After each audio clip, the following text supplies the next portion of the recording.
Fala galera tricolor, saudações tricolores a todos. Afinal de contas, que time que o Roger vai colocar contra o Sport?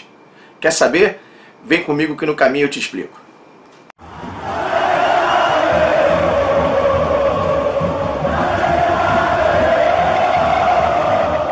Pois é, depois do empate por 0 a 0 contra o Ceará, o Fluminense vai ao Recife nessa sexta-feira, treina hoje, nessa quinta-feira, faz o famoso treino regenerativo. Amanhã, aí o último dia de treinamento mais efetivo e o embarque para Recife, porque sábado o Fluminense encara o Sport lá na Ilha do Retiro. Esse jogo de ontem deixou a torcida meio dividida. Uns acharam o copo meio cheio, outros acharam meio vazio. Mas enfim, o fato é que o Fluminense empatou em casa com o Ceará e está na 10ª posição do Campeonato Brasileiro com apenas 14 pontos.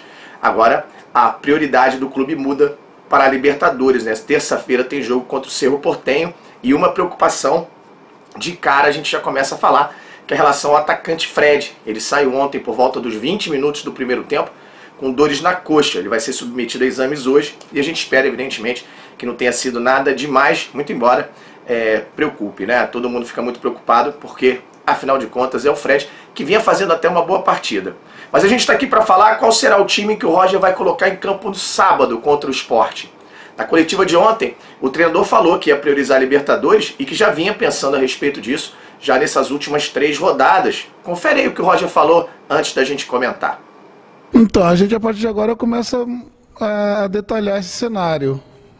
A gente fez um exercício de pensamento antes desse jogo, trazendo do jogo do Cerro para trás, né? Fazendo as 3 rodadas para trás e vendo o que a gente tinha. E cada jogo o cenário acaba se alterando, né? Hoje teve a questão do Fred, isso também muda o cenário novamente, né? Porque nós podemos, por exemplo, na ausência dos 3 centroavantes, né, tendo o Luca como a única opção de frente, né? E ir para o jogo, por exemplo, com o Sport, que é um jogo importante no Campeonato Brasileiro fora de casa, né, correndo o risco de colocar o Luca no jogo e a gente não ter nem essa alternativa, né, para terça-feira. Então tem que ser muito bem medido, né? O certo é que a gente vai segurar alguns atletas sim, para que a gente levar para o jogo contra o Sport, né, um time competitivo, sem que a gente tenha algum tipo de prejuízo para o jogo da terça-feira, que é logo na sequência.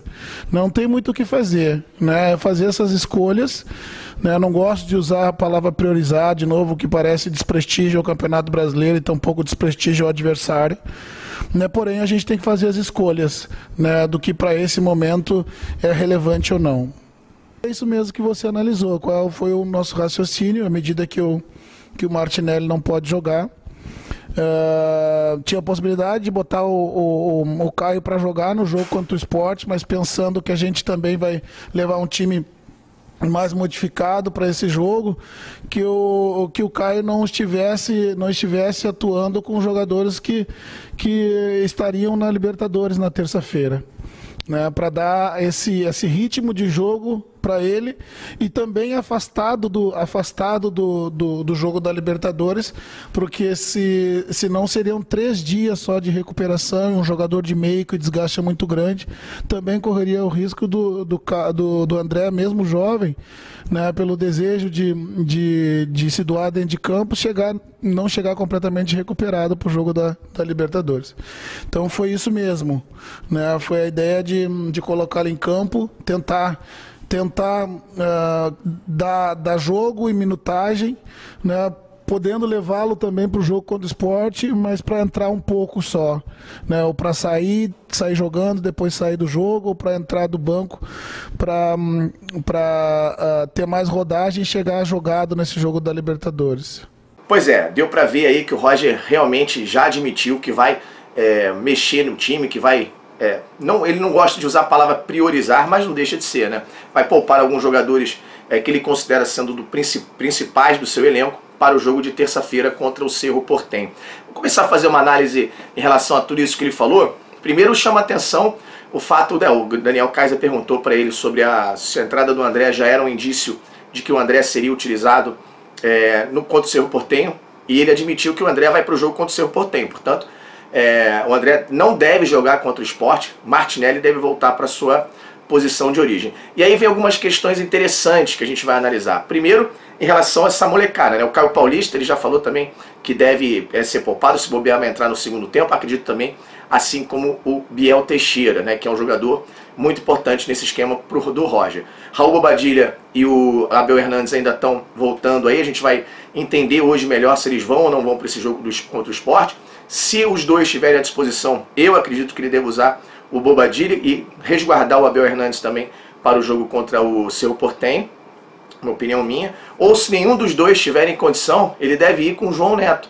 Por que eu falo isso? Nessa entrevista ele fala que o Lucas se tornou a única opção que ele tem como homem de frente. Ele não citou o João Neto por ser muito novo, e ele falou do Lucas sendo a única opção, né? O Fred, o Abel e o Bobadilla estando fora de combate, o Lucas se tornaria a última opção. Então eu não acredito que o Roger vá arriscar escalar o Lucas nesse jogo contra o Sport e arriscar perder o que ele considera sendo o seu único jogador ali para fazer essa função de frente.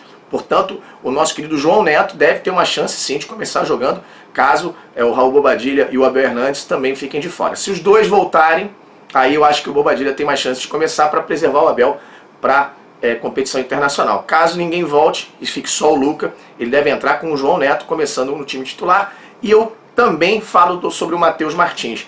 Por quê? Porque esses moleques estão correndo muito, se desgastam muito, né? São moleques de Xerém, com todo carinho a gente fala moleque, evidentemente, mas o Biel Teixeira vem jogando praticamente todos os jogos, ficou um só de fora.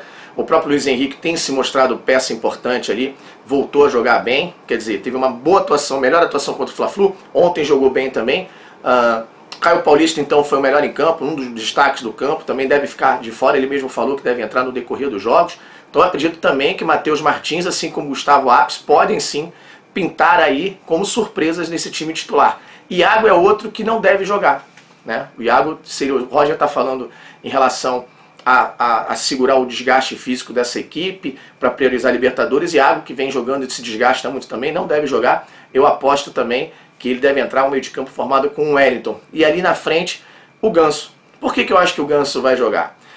O Nenê e o Casares têm se mostrado as primeiras alternativas. O Nenê vinha como sendo titular e o Casares entrando. E ontem a gente viu que a entrada do Nenê e do Casares. Então, para não correr o risco de perder nem o Nenê nem o Casares, eu acredito que o Ganso deve entrar nesse time. Então, já temos bastante alterações aí nesse meio de campo para frente. Hein? Deve jogar Martinelli, opinião minha, visão, hein? Não é formação não, estamos raciocinando juntos. Se você discordar, deixa aqui no comentário para a gente trocando essa ideia. Mais tarde tem Fluente em Flu, a gente fala ao vivo sobre isso. Mas, então, Martinelli deve ir para o jogo, assim como o Wellington, que deve ir para o jogo, e o Ganso formando esse tripé aí no meio de campo. Na frente, o João Neto tem muita chance de jogar, como eu falei, o Matheus Martins também, e vamos ver se ele vai entrar com o Gustavo Apis, ou quem é que ele vai colocar ali nessa ponta para fazer, ou o Kaique também pode ser uma boa alternativa para entrar, muito embora o Kaique também tenha sido boas oportunidades que ele tenha tido na Libertadores. Mas o meio de campo do Fluminense deve ser esse, e eu apostaria nesse trio de ataque também, viu? O Matheus Martins, João Neto e o Kaique. 100% Xerém na frente, e ali no meio de campo com o Martinelli, o Wellington e o Ganso. A linha defensiva também, eu acho que ele vai mexer. Eu acho que ele vai com Danilo Barcelos para poupar o Egídio, vai com Manuel e David Braz para poupar o Lucas Claro, se bem que o Manuel ou o David Braz vão fazer essa dupla de zaga com o Lucas Claro na Libertadores. Eu aposto que seja o Manuel, inclusive, mas ele deve ir com o Manuel e David Braz, ou o Manuel até o próprio Ferraz, e na direita deve voltar o Calegari. E no gol ele deve manter o Marcos Felipe. Isso em cima daquilo que o Roger falou com a gente aqui na coletiva pós-jogo. Concordam? Discordam? E aí, faz sentido isso que a gente raciocinou aqui? Deixa seu like aqui no vídeo, se inscreve aqui no nosso canal, deixa seu comentário aqui pra gente bater um papo e vem com a gente, 19 horas tem Fluente em Flu pra gente trocar essa ideia, fechou? Um abraço, tchau, tchau.